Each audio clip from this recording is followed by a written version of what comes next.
Bradley Doig, Business Development Director from Petmin, joins us to discuss plans to unbundle its iron ore assets. Big North American deal. Share price moving up very nicely in anticipation of this, Brad. If you go back a couple of months, it's gone from around 170 and today trading 245.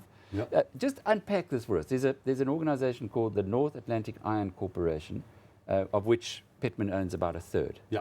What does that do? Well, what we looked at the American market from an energy cost perspective. Currently, when we looked at the business, we said, what is the competitive advantage that doing business in America will offer us? And really, what we found was it's the lowest cost energy producer in the world at the moment, with the advent of natural gas. Mm-hmm. Fracking. Fracking. Yeah. So we looked at this and we said, okay, what can we do? What can we beneficiate in that environment? And potentially looking at low-cost inputs, upgrading them and selling them into that market. Because we also believe that America's got to reindustrialize itself anyway based on this natural gas phenomenon, and that there's going to be substantial reinvestment in their own infrastructure. So we sort of took the focus of the Eastern Hemisphere, if you want, and looked at the Western Hemisphere. Mm-hmm. So what we've done is we looked at a business which can actually take low-grade inputs and manufacture high-quality pig iron. American market requires about 5 million tons of pig iron a year. Principally, they imported from Brazil and the Ukraine and Russia. We believe that with this project, we can be at the bottom end of that cost curve in Canada and the US, supplying up to about 1 million tons of pig iron. Fascinating, because Sasol's making a $21 billion bet. Correct. It's half its market cap. Absolutely. In Louisiana. Where exactly is North Atlantic Iron Well, Corp? we've looked at a number of sites, 13 in all. We've honed it down to basically 2 at the moment. And within the next couple of weeks, we're hopefully going to make an announcement as to our final site. Where we're going to locate our first plant.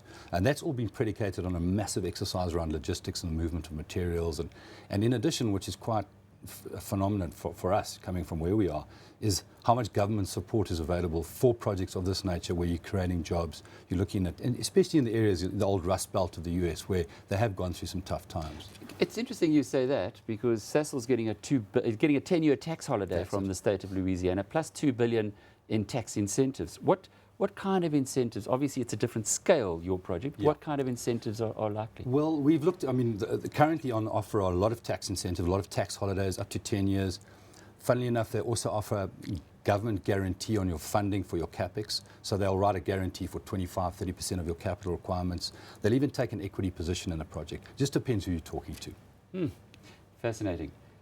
The transaction today, though, is that you're unbundling your stake in North Atlantic Iron Corp. It's going into a company called Muskrat Minerals. Yes. Muskrat. Yeah. And then that's going to be listed separately. Muskrat is on the JSE as a secondary listing, as well as in Canada. Why are you doing it this way? Why not just hold on to the stake? Well, we looked at the asset, and I think what we wanted to is show our shareholders the value of geographically diversifying into a different commodity suite as well.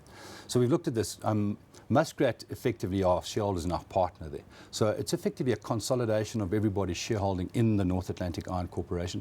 Muskrat will be rebranded North Atlantic Iron Corporation. And basically, once we've done that, our partner shareholders will get their shares distributed to them, as we will do to our shareholder base. And we think this is a much better way of showing value and enhancing where this project is in terms of development life cycle. So if I understand correctly, North Atlantic Iron Corporation's got pig iron. Does it mine pig iron? It has a resource in Canada, but what we've done is we've looked at alternative inputs. So what the beauty of the process we've designed is we can take low-cost iron ore fines or low-quality iron ore fines from different sources and actually produce pig iron, not only from our own resource. So we're looking at this as a sort of a flexible business model at this point. And then you're looking to put a plant somewhere in the United States to support the reindustrialization of the US. Absolutely. Based on cheap gas. Absolutely. That plant will be probably located either in Canada or in the Rust Belt of North America. We're deciding on the final site, as I said earlier. But why not hold on to your shares? Is it part of a bigger play then?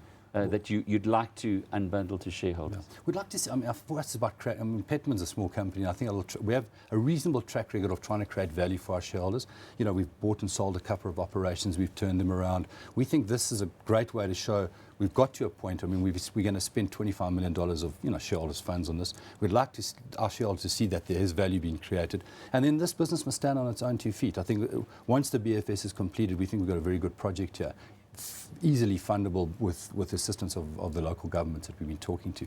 So I think, and that'll show, in reality, a much higher valuation than what we'd currently get in the current portfolio of assets. If you think about, we've got a South African risk profile, we don't want that to be negatively affected or positively affected by what we're doing in the US and I'm sure Canada. it'll be positively affected at the moment, no doubt. Bradley Doig is with Petmin.